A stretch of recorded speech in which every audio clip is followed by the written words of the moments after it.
Commissioner Cameron Cepeda. Present. Thank you. Samantha Kolb. Present. Vice Chair Groover Skipper. Present. Crisis Center, I'm not sure who's here from the Crisis Center. No one, okay. School Board Member Gray. Sergeant Thomas Wood. Major Bauman. Present. Thank you. Raul Aguilera. Chair Rose. Present. Detective English. Present. Member Fierst. Present. Thank you. Bureau Chief Mobley.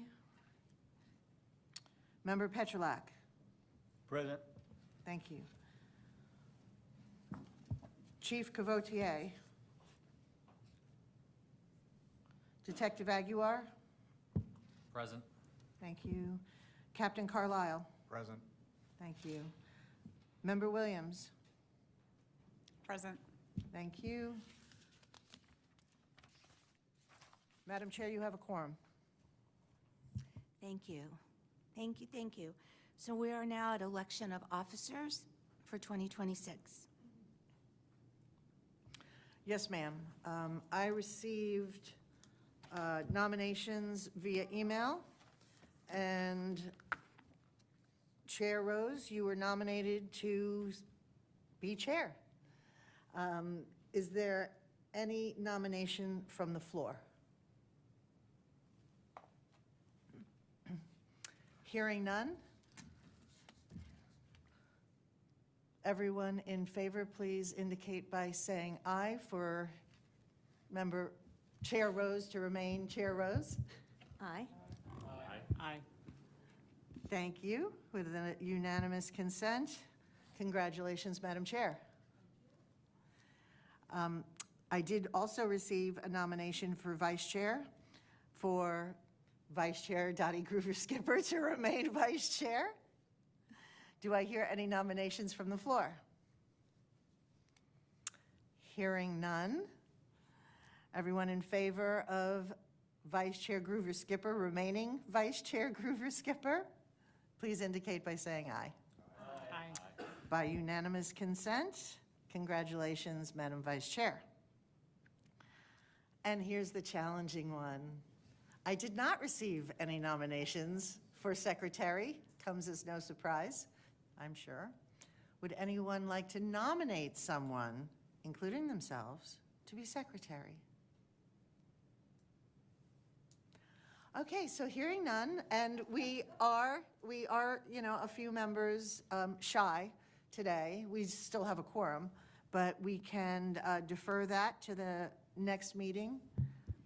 Could I just ask, could you explain the duties of the secretary, just so we all kind Absolutely. of I don't know? have the bylaws in front of me, but off the top of my head, I can say that the secretary would be the person who collaborates with me on preparing the recap of the meeting, who would review the recap, who would approve the recap for publication. Right now, that is the chair and the vice chair who are doing that, depending on who is available. So the chair and vice chair are absorbing that duty right now.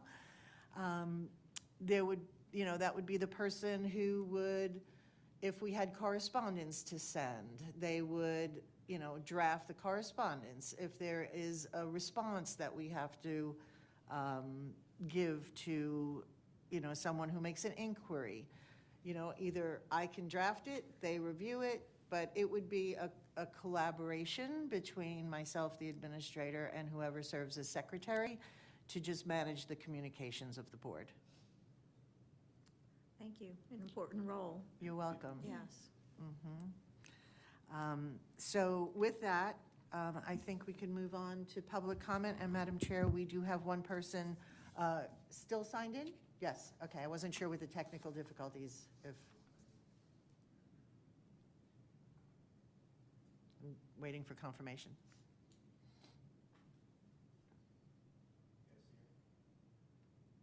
I'm here. Okay, great. Okay, so we can move on then to public comment. All right, thank you. So the Commission on Human Trafficking has established a period at each of its meetings to allow citizens to speak. Anyone who wishes to speak virtually or in person during the meeting may do so by contacting the Commission's administrator, whose contact information is on the Commission's webpage on the county's website at hillsboroughcounty.org. All speakers who wish to speak virtually will be required to provide their name, email address, and telephone number. This information is being requested to facilitate the public comment process. The chair will call on speakers by name in the order in which their requests to speak have been received. Prioritization is on the first-come, first-served basis. All virtual speakers will be muted upon joining the meeting and will be unmuted after being recognized by the chair by name. The Commission respects the rights of citizens to express their opinions and concerns. However, the Commission requests that the citizen present their concerns in a respectful manner to maintain a polite atmosphere while all individuals are respected. Up to 3 minutes are allowed for each speaker. And I believe we have one individual for public comment, and that is Joanna Barballo. We do, and we have not had anyone sign up in person. Okay, thank you. You're welcome. All right, Joanna? Yes, I'm here. I'm here. I really don't have anything to say as of yet. This is my first meeting, so I'd like to sit in on the meeting. And then if I feel I need to comment during the meeting, I absolutely will. I'm sorry, Ms. Barbola. I thought I had explained in my email that public comment is only taken at the top of each meeting, whether it's a full board meeting or a steering committee meeting. We don't take interaction with public comment during the meeting. So if there's any agenda item that you would like to share your thoughts on, even an off the agenda item that you would like to share your thoughts on, now would be the time to do so. Okay, great. So I'd like to know what kind of resources are available for women that feel they are being trafficked in Hillsborough County, besides the Spring of Tampa Bay or the Mary and Martha House or the Created Women. All of those organizations will only take on women that know who their trafficker is.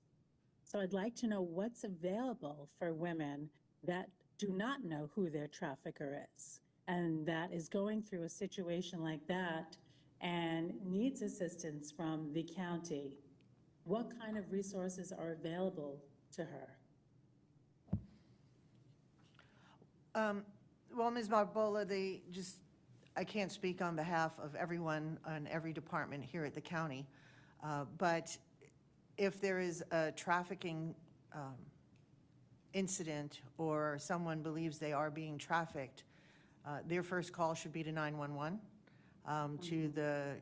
depending on whether it's the jurisdiction of Hillsborough County, the city of Tampa, Temple Terrace, Plant City, but that would be the first call.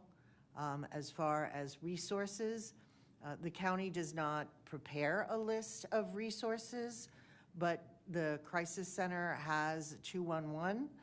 They have resources, a list of resources available on their website, and there are several nonprofits who are members of this commission that offer direct services, such as Redefining Refuge for children, Sale of Freedom for adults. There are many more that are available. We just do not publish a list of resources as a county. Right, but Sale of Freedom is another organization where they will not accept you unless you are aware of who your trafficker is. That's what I'm trying to get to. What type of organization is out there that is offered by Hillsborough County that can help a woman who believes she is being trafficked, however, does not know who her trafficker is? Well, again, I can't answer on behalf of all of the departments here at Hillsborough County, but the county does not itself recommend or offer direct services. So it would be up to each individual nonprofit that operates in that space to set their own policies. So, you and I can, talk after this meeting or during the That would be week great. Yep. directly, and maybe I can more fully direct you or answer some more of your questions. That would be great. Thank you. Okay, and you have my email address, so feel free to reach out. I will. All right, thank you, ma'am. Thank you very much. We're at our 3 minutes. Thank you very much, Joanna. So we are now at the point to review and approve our meeting recap. Staff, please.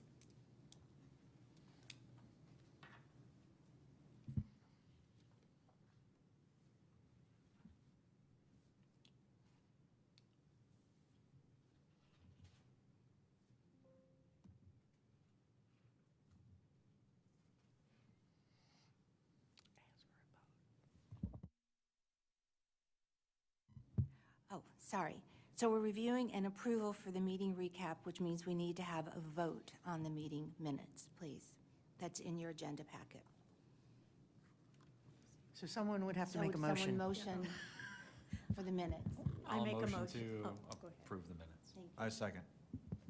All in favor? Aye. All opposed? Minutes passed. Thank you. So at this time, we would like to have Miracles Outreach come up to the podium. Do you have a PowerPoint? I wasn't sure about that. Okay, They do, and it was submitted to HTV, so it Okay. should be queued up, perfect. right? Good morning. My name is Sonia Jordan. I'm with Miracles Outreach, and just want to, first of all, thank you for inviting us to come out to share a little bit about Miracles Outreach. I'm going to defer to my senior director, Ms. Michelle Walker, to give you a little bit about Miracles Outreach, and I'll be to help answer any questions. Good afternoon, everyone. I'm Michelle Walker, Director of Miracles Outreach. Thank you all for having us here today and giving us the opportunity just to share who we are and what we do. We do have a PowerPoint that's up on the screen. I'll go through it briefly. Before we get started, Miracles Outreach has been around since 2000. We actually started out as an after-school program in the Sulphur Springs community at that time, which has now grown into something completely different. So we have, this is what we do. Residential care, which is for youth ages 12 to 17, also for young adults ages 18 to 24 once they age out of the foster care system and or have been homeless. Individuals are also able to participate in that program. Advocacy, education, and outreach. Outreach is a big part of what we do in the community, going out, feeding the homeless, being able to provide everything from houseware, hygiene products, or just anything that people are in need of, which is the core of what we do and who we serve. Trafficking, we became a part of working with the trafficking community in 2007. So not something that we actually set out to do, but just simply through our residential program, working with those youth that were ages 12 to 17. Over time, in those first 2 years, we were heavily involved in continuously receiving those calls from the police department looking for certain youth. And in 2008, we were contacted by the FBI and wanted to know how did we know. At the time, they had a list of 17 victims who were victims of trafficking, which of course I had no idea what human trafficking was or that it was a name for it. And their question was, why was, of the 17 young ladies on the list, 11 of them was associated to Miracles, that my name continuously came up. I had no idea what he was talking about.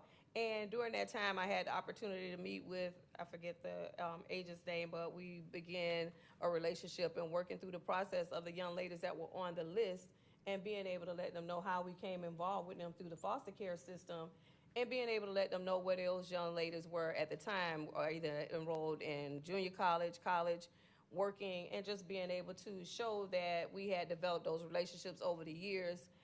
During that time, I think it was prior to that original task force that was started in 2010, we were a part of that original task force that had an opportunity to serve, and through the years have had the opportunity to continue to serve victims of trafficking.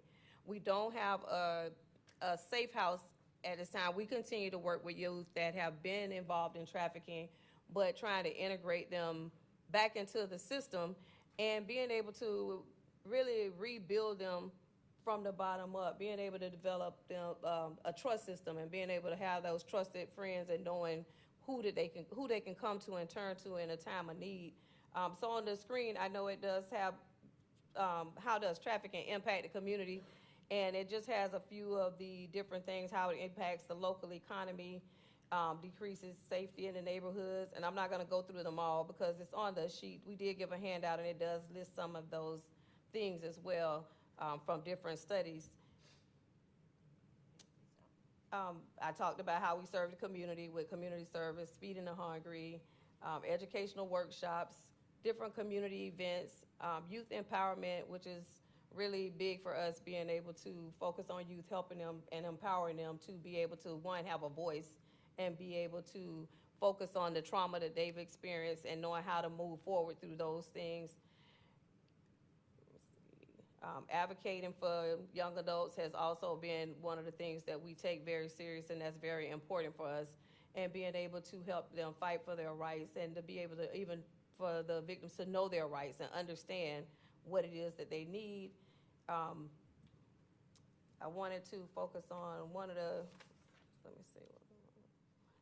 I was going to focus on just talking a little bit about the necessary factors for working with the victims that we serve since they are under 18. The more we look at it from a place of being able to create an environment that's really non-judgmental, creating it not just non-judgmental, but being a safe, supportive, encouraging environment, and we call it more of a forgiving environment, because a lot of times things happen and people, the kids we work with, they do things first and then they ask forgiveness later. And just being able to be in that place of being non-judgmental and being able to be understanding and forgiving is so important, because that's a part of that, building that trust and being able to rebuild their self-confidence to know that no matter what they've been through, that it doesn't define who they are as a person, and being able to help them to be able to get back on track. And we always say everything is love. We always say love covers a multitude of things. So we really practice that and feel like it's important that every person that's in our circle, in our community, do the same thing for the young ladies that we work with, and being able to help to be able to push them forward. I'll let Sonia talk about a little bit more about what she handles, a lot of the educational piece and being able to help integrate our students back into the school system.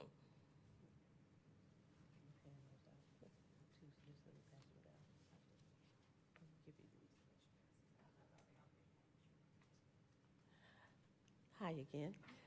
The information that's coming around is really just more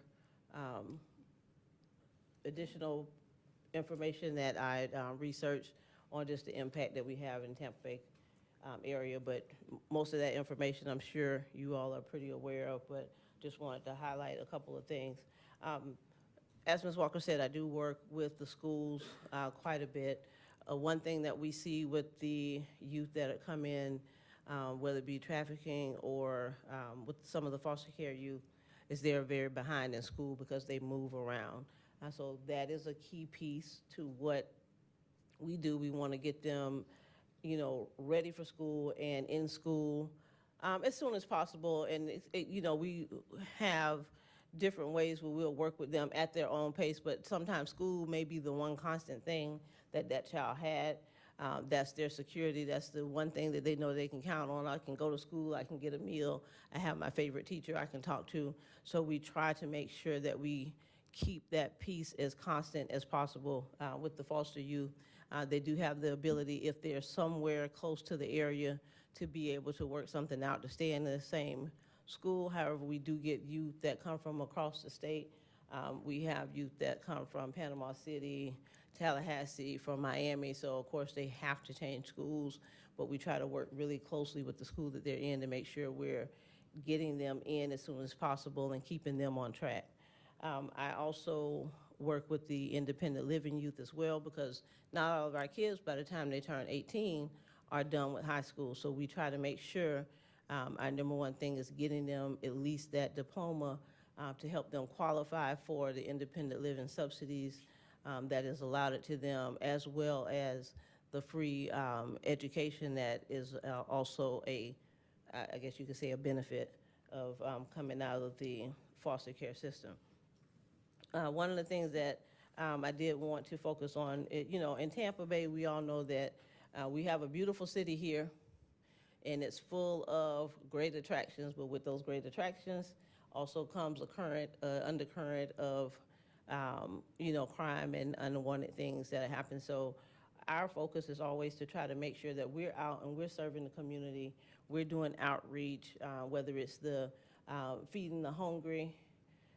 We do projects with schools, work with sometimes some of the different group homes, working with the other foster care youth, because there's so many foster care youth that fall victim to trafficking. So the home that we have now, we're considered at risk, which is at risk of trafficking. And, in my opinion, just about every kid is at risk. So it's kind of hard to define who's at risk. To me, it's a wide open, everyone is at risk. So we want to make sure that we're there, we're providing the support, the supervision, and the guidance that these youth need to be able to get through whatever they're going through, so they don't fall victim to that. A lot of that comes out of, poor economic status, needing somewhere to live, needing some food, and so they end up falling victim and being taken advantage of by others. So that paperwork does look at some things like the impact to law enforcement, the impact to health and mental health services. One big thing that we're going forward now is our things as far as where we go from here. We have at our location a 72-acre property, so we have done things like the farm to table culinary program. Vocation is very big piece to sustaining themselves. If I have to find a way to make a living or a way to feed myself, that ties directly into that. So we try to use that, and then the affordable housing is what we're looking at now, because now we have so many youth that we have served that are now adults, and we call them now we even have Miracle's grandkids. So we have our kids that are now having kids, and we get the calls of, I need somewhere to stay. We pay for a lot of hotel rooms. I order a lot of pizza and sit in the hotel rooms. I order Walmart delivery, picking up and, the staples of bread and peanut butter and jelly, whatever they need, we just try to provide it. So that's one thing that we definitely just want to make sure that everyone's aware of. One, that we're a resource. We're both victim advocates as well, and we just really want to be a Sonia, help excuse to, me. I'm sorry. We're at our 10 minutes. Can you just do a really quick wrap sure. up? I'm wrapping it right now. Okay. So we just wanted to make sure everyone we're aware that we're here. We're here to serve the community and work with the community, and anyone have any questions, we're available. Does anyone have any questions? Sure. How are children referred to your organization? Through DCF. So any kid that comes in with the foster care system, we will get something through the local CBCs. Do you guys get referred children through other means also, or is it typically through just DCF? We do get referrals from some community kids, but I would say 98% of it is DCF. Okay. And then what is the criteria for referrals? I know you said you serve human trafficking victims also, but there's Yes, other children that you serve also. So what are the Yes. criteria for that? Youth that are what they consider high risk, so they would have multiple placements, several incidents of runaways, sometimes some physical aggression. We do not take youth that have any acute mental illness or are currently in an acute state of like psychotic, or they, if they're at a point where they have been needing to be Baker Acted or things of that nature, or anyone with a severe substance abuse problem. So if we have kids that participate in outpatient substance abuse program, but if they need to be in a residential program, then we can't take those youth because they need to address that first. Okay. Do you have any statistics as far as how many human trafficking youth that you guys currently serve?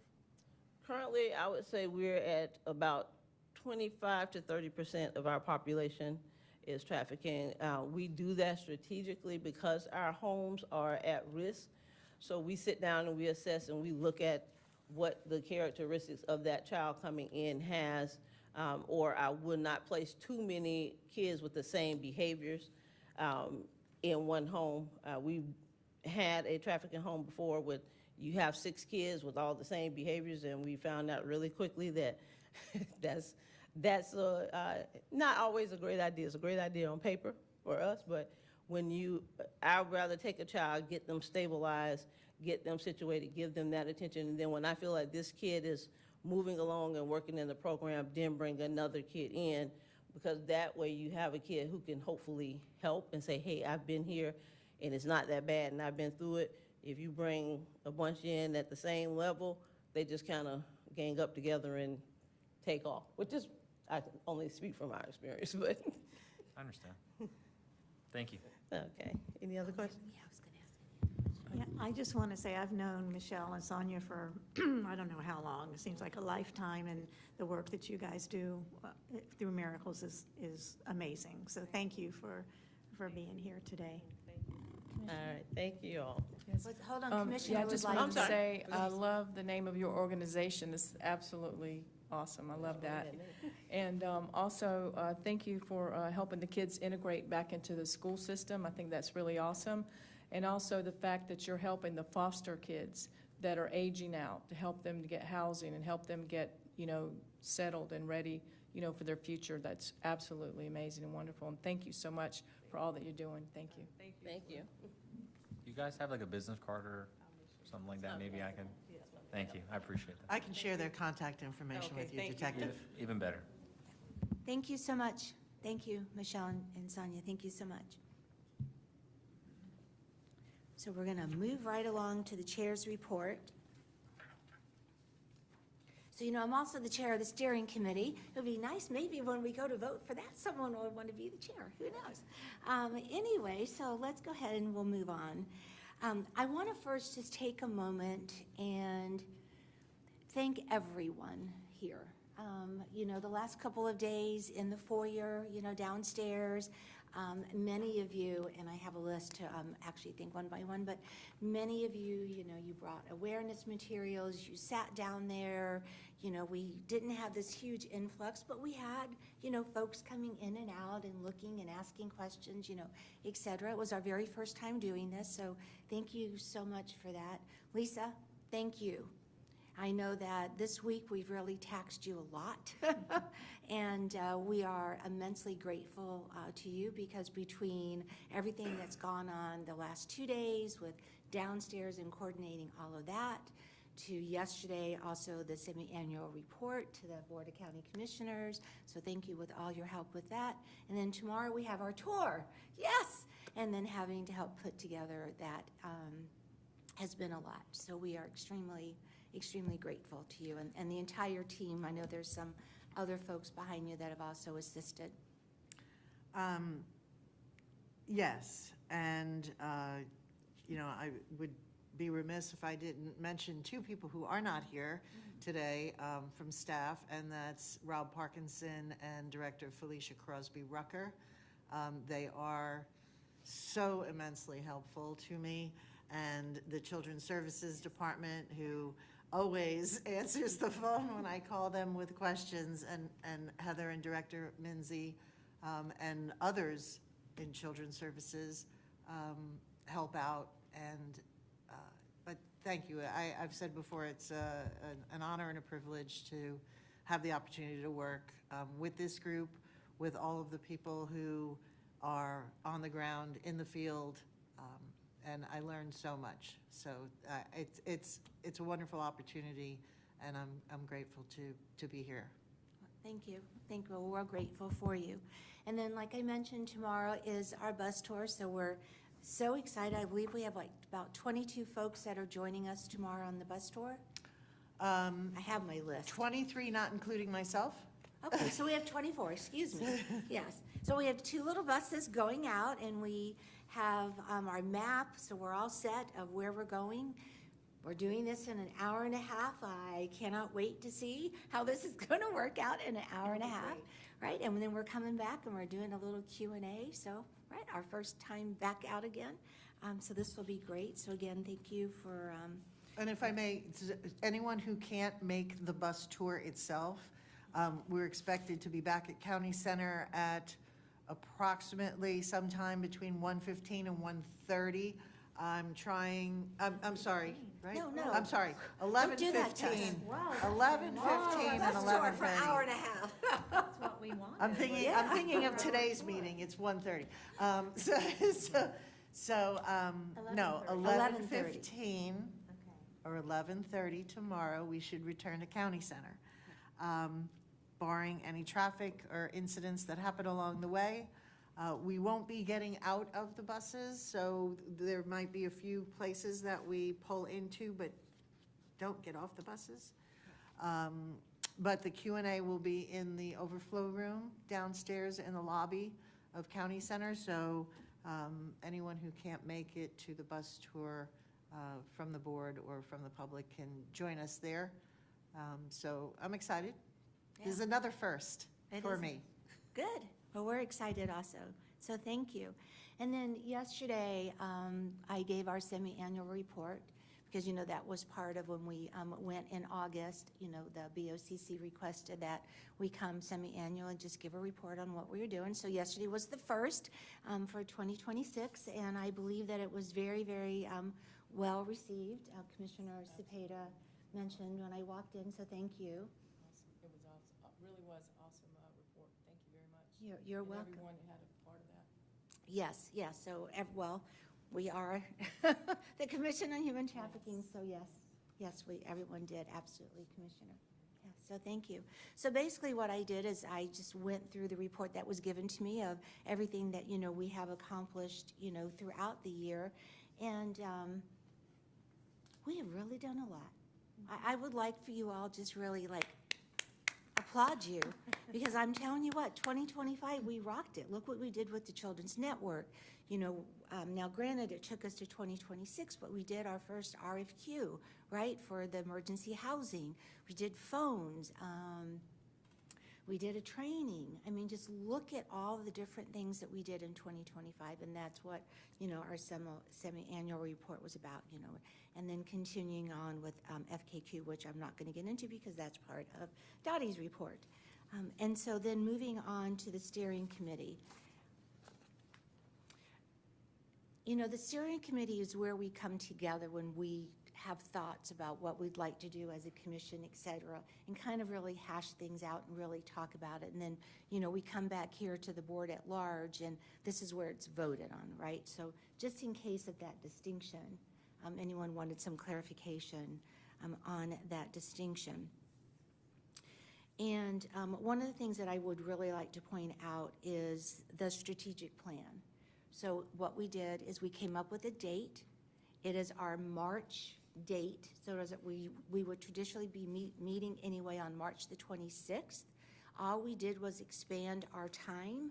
So instead of meeting from 1 to 3, we're going to do a strategic plan again with the collaborative labs from 12 to 5, I believe. And I believe it's going to be up here again. Yes, right. So very similar to what we did before. But we had agreed, you know, last time we did our strategic plan that we would come back about a year later, right, and readdress it and expand on it. So that's the date for the strategic plan, to be able to do that. And then pretty much the rest of it, Dottie's going to talk about the whole media part of it and FKQ. So do you want to go ahead and? Yeah. Of the contract work, I should have in hand the Director of Procurement, also someone I need to thank, who works behind the scenes to help. He said that I should have the blanket purchase agreement in hand next week. Once I have that, then we can go ahead and contract with with FKQ, and then they can perform the work that you've requested that is part of the scope, and that I think the bulk of it is the refresh Yes. of the media campaign. Yes. And they will hopefully be giving a report to us I'll get to the that when we get to the refresh. staff report portion. Okay, I will leave that for you then. But we're moving forward, and that also includes the social media campaign with FKQ. So it's all going to come together about the same time, and it's going to be amazing. It will really work to continue, well, to strengthen our messaging in the community for awareness efforts. And, we're excited about that. And hopefully also in part of that communication and messaging, not through FKQ, but the mural project. Fingers crossed, we will get that over the finish line in the next few weeks. I don't know about few weeks, but we will get it over the finish line, yes. I'm thinking Sometime positive. soon. In 2026. In 2026? Yes. Yes. So we're moving forward with public awareness. All right, that's all I need to say. And I would also like to take a moment to congratulate State Attorney Susie Lopez. She received the Human Trafficking Proclamation yesterday from Commissioner Cepeda. Commissioner Cepeda, I'm sorry, caught you while you were, sorry about that. But thank you yesterday for honoring Susie Lopez, State Attorney Susie Lopez, with the Human Trafficking Proclamation. Thank you so much for that. And so we want to also, as a commission, publicly acknowledge. So, yes, thank you. Thank you. And Lisa, I believe at this point we're ready for a staff report. Well, thank you. So you've already mentioned that the March 26th regularly scheduled board meeting will be expanded so that it will be the strategic plan meeting. So I'll send out a calendar invite very soon so that everybody can have that time period blocked out on their calendars. I have to work with procurement to get the scope of work approved, but it is government to government, and it is a follow-up to the previous purchase agreement that we had with St. Petersburg College, because Collaborative Labs is not a nonprofit standalone. They are part of the university system. So once I get that settled, we can begin planning for March. So the vice chair mentioned the social media subcommittee. Right now that consists of member Petrolak, Detective English, and Vice Chair Groover Skipper, with FKQ requesting a expanded review of the refresh of the campaign. I think we need to add some members to that committee, because this is going to be a campaign that is going to be public facing, that's going to, last through September 30th and beyond.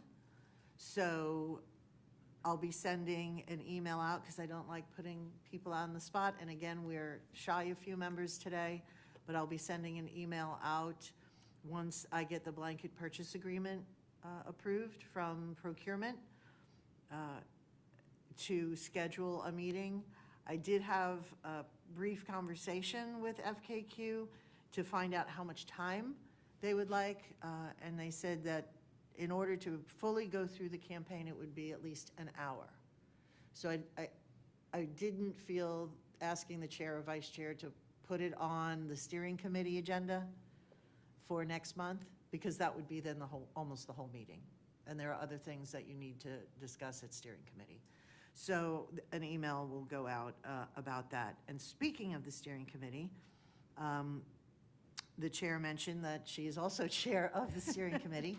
So next month, when the steering committee meets, there'll be another election for the chair and vice chair of the steering committee. So everybody who is a current member, keep that in mind.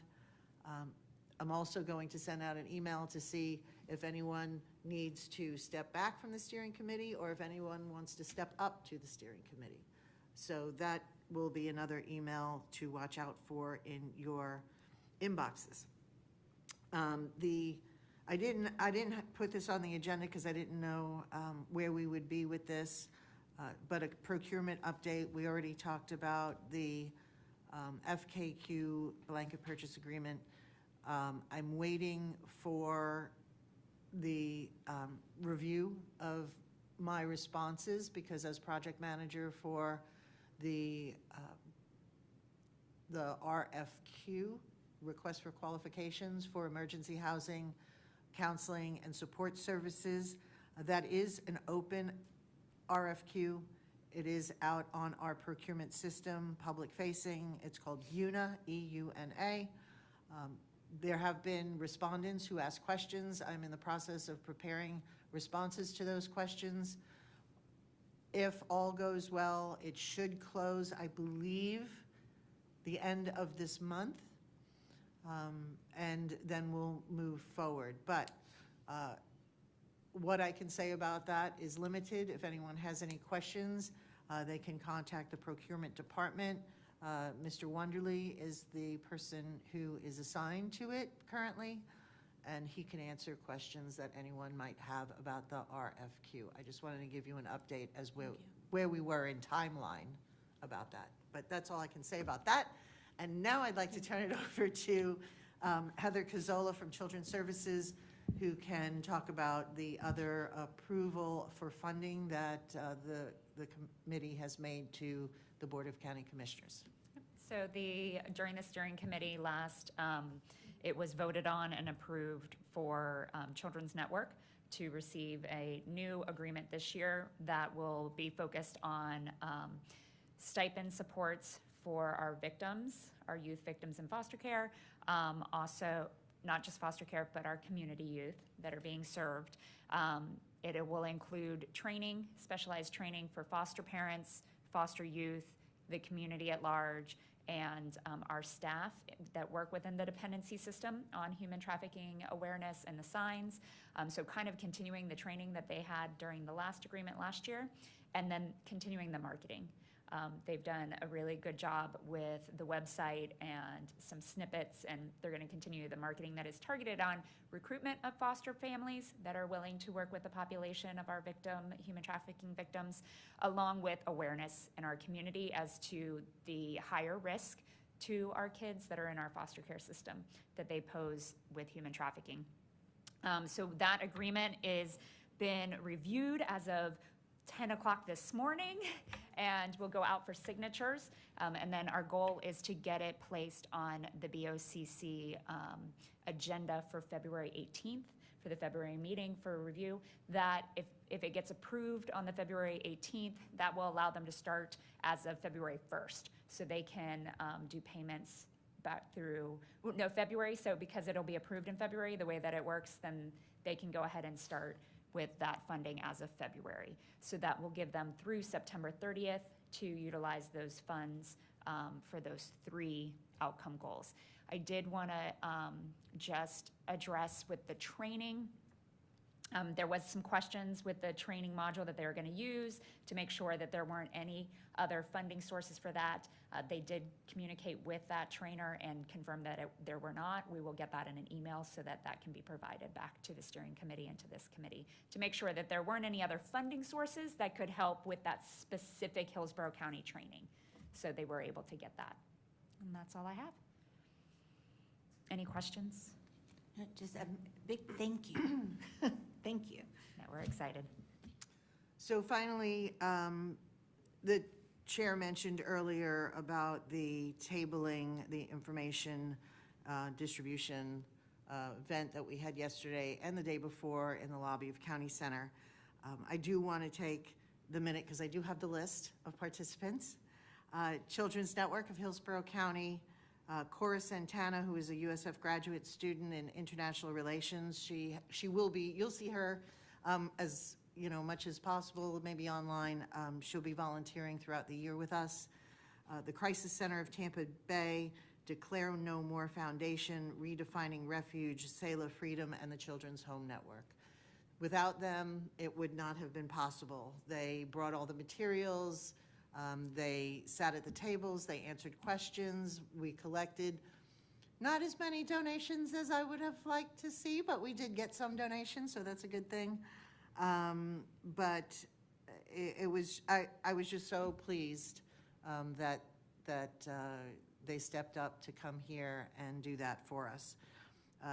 Also, I wanted to mention that the chair was interviewed by Channel 10 News. That story did run last night. So if you haven't seen it, you can go on the Google machine and look up Commission on Human Trafficking. Channel 10 News and watch that. There are a lot of events coming up. There are a lot of events that have already happened that so many of you have participated in, panels, discussions, speeches, appearances, Q&As.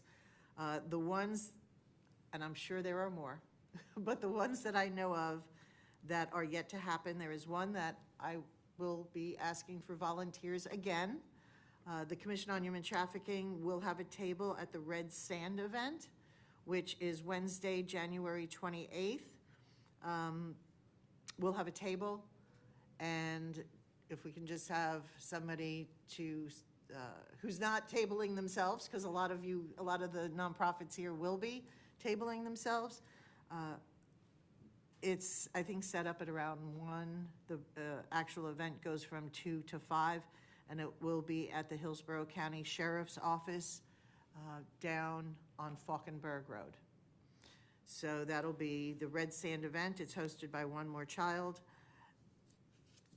And there's one other event that the Commission on Human Trafficking will be participating in. Board member Lynn Gray will be representing the Commission on Human Trafficking at Human Trafficking Awareness Forum, which is Saturday, January 31st, from 1 to 2:15 is her panel session. It's hosted by the Top Ladies of Distinction and their youth component, Top Teens of America.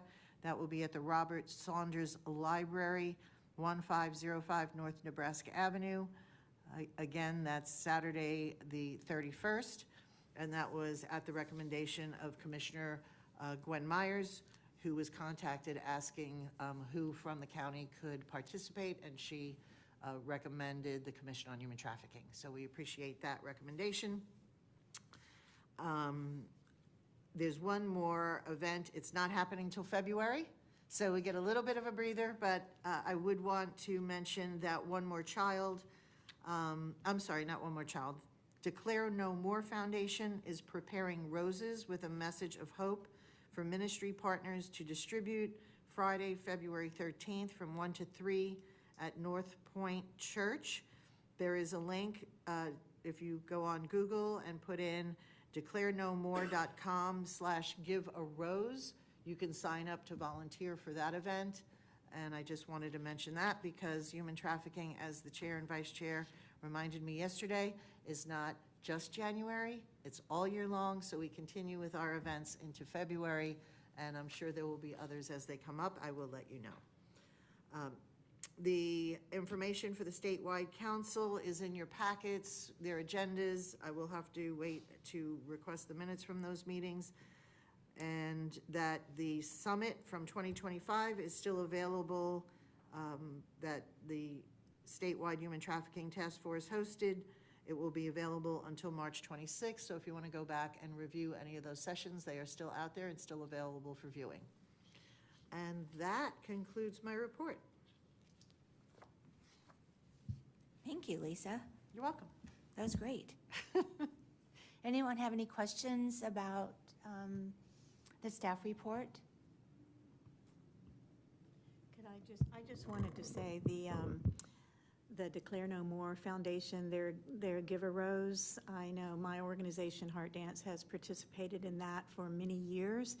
And we take roses into the strip clubs. That's what my organization does. And the women are just so appreciative of getting a rose with no strings attached. And it's just a beautiful gesture just to say, hey, we see you, and is there anything we can do for you?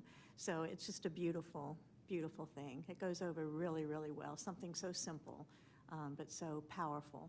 So I just wanted to put that plug in. And if anybody wants to take some information with them, or if your organization participated in the past 2 days and you left information here with us, I have some here and I have some in my office.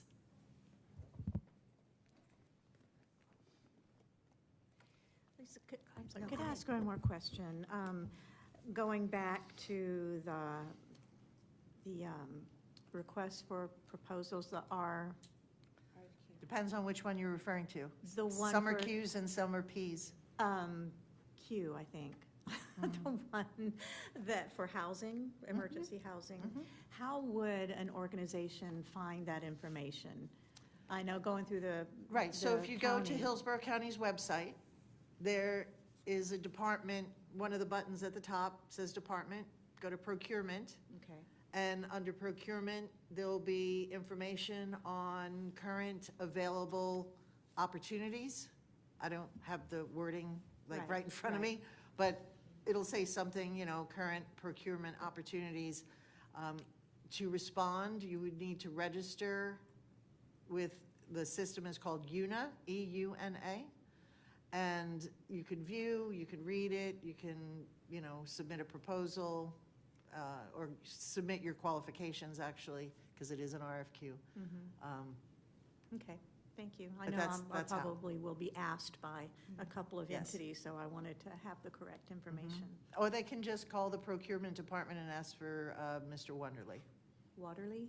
Wonder, like as in, it's Wonder. W-U-N-D-E-R-L-E, I believe. Okay, thank you. You're welcome. So we are moving on to new and old business. And I would like to bring up something that we have discussed previously, but not to take away from One More Child and the Red Sand project that they're doing this year, right? But we have talked previously, in previous years, about doing the Red Sand project ourselves here with the Commission on Human Trafficking. And I will say that One More Child has partnered with other commissions or other task forces, you know, over in Seminole County and Orange County, et cetera. So I would like to discuss about for next year, us partnering with One More Child and doing the Red Sand Project together, as we are now starting to put together a Human Trafficking Awareness Week. So, you know, as we continue planning out 2026, which really rolls us into our plans for 2027, you know, maybe we can start having that conversation of what would a Human Trafficking Week look like in 2027, and having a conversation with One More Child, and of course, all our other organizations, but the only reason I mentioned One More Child is because they are the ones this year doing the Red Sand Project, and it just seems right to have that conversation and continue that project with them. And then whoever else has, you know, like I know Reed Finding Refuge, you do the Blue Hands, right? So whatever projects, any other organization, how can we partner together and maybe do a week and really rise up even more in Hillsborough County? So that's my new business. Does anyone have anything that they would like to talk about, new or old business? Yes, I do. Yes, please, Commissioner. So yesterday during the board meeting, we also were talking about sports events and things that we have here in the area and tourism. And Commissioner Wastell had brought it up about our tourist tax. And I'm going to be looking into that to get, you know, be able to use our tourist tax to bring money into our Commission on Human Trafficking. Because so much of this happens, you know, because of the tourism here, sports events we have here. And I think this will be really an excellent way, you know, to make sure we have even more funding than we've already been getting, so that we can do even much more to, you know, stop this horrible crime. Thank you. And thank you, Commissioner, for that reminder, because I had it written down in my notes about the tourist tax. Yes, so very appreciative for that. Again, anyone, any old or new business? Could I just say, I know, I don't know if it would be more appropriate for the steering committee, but I would like legislative updates. You know, session's in session right now, and I know there's a bill I've been working on, Connie too, I guess with the statewide legislative working group. It is House Bill 1467 and Senate Bill 1688, and it's really penalties for prostitution and related acts, where we've been working for a few years to try to get the penalties increased for buyers. So it actually made it into bill form, and I believe it's now, I just last looked on the legislative tracker before I came in here, it's now going to the Criminal Justice Committee. That's all the information I have, but basically it would be a first offense for a buyer would go from a second-degree misdemeanor to a first-degree misdemeanor. Second offense, it's a first-degree misdemeanor now, it would go to a third-degree felony, and third offense and third-degree felony would become a second-degree felony. So we're really trying to tackle the demand and make it more challenging for buyers to buy people and not just a slap on the wrist. In the House Bill 1467, there's also some extras for soliciting prostitution, 100 hours community service, mandatory educational program, 10-day minimum incarceration for repeat offenders, and vehicle impoundment for up to 60 days for anyone who is trying to buy another person. So that's the only bills that I've been keeping up with, but I would love, I know that there's more. Yes, and Mr. Parkinson and myself monitor the legislative session for human trafficking bills. As I'm pointing to him, he's usually sitting here. Mr. Parkinson monitors for any criminal justice issues that are coming before the legislature. So I can ask him if he can give a report at the next meeting. It'll be the steering committee meeting in February. Will be the next opportunity. Perfect. Okay. Thank you. And before we move on to close out, if there is any more of these that are over on the table, this is from the Children's Network. This from the funds that we provided for them. This is one of the awareness, or two of the awareness pieces that they had on the table yesterday. So I was able to pick these up and brought them. Hopefully maybe there's some more, and I'll ask them if we could have a copy for each one of you. You'll be very impressed. They did a really fantastic job. So I'll put them on the side here so that you can take a look at them, and then we'll request to have more if there aren't any over on the table. So at this time, anyone like to motion to end our meeting? Or do you have one more? I have one more thing to say. I know that. I just want, I'm sure this commission realizes how fortunate and what a pathway forward and breaking ground that we are doing to have a lived, experienced expert leading this commission. I don't think any other government entity of this nature has a lived experience expert leading the charge here. So I just thank you for voting Ms. Rose back in as our fearless leader, and I just wanted everybody to realize how fortunate and how groundbreaking this is. Thank you. Thank you. Thank you. And that's all. I won't say anything else. Thank you. Thank you. All right, so with that, anyone want a motion to adjourn today? No one? Motion to I'll adjourn? motion to adjourn the meeting. Thank you, Captain. Thank you. Any second? All in favor? Aye. All opposed? All right, meeting is adjourned.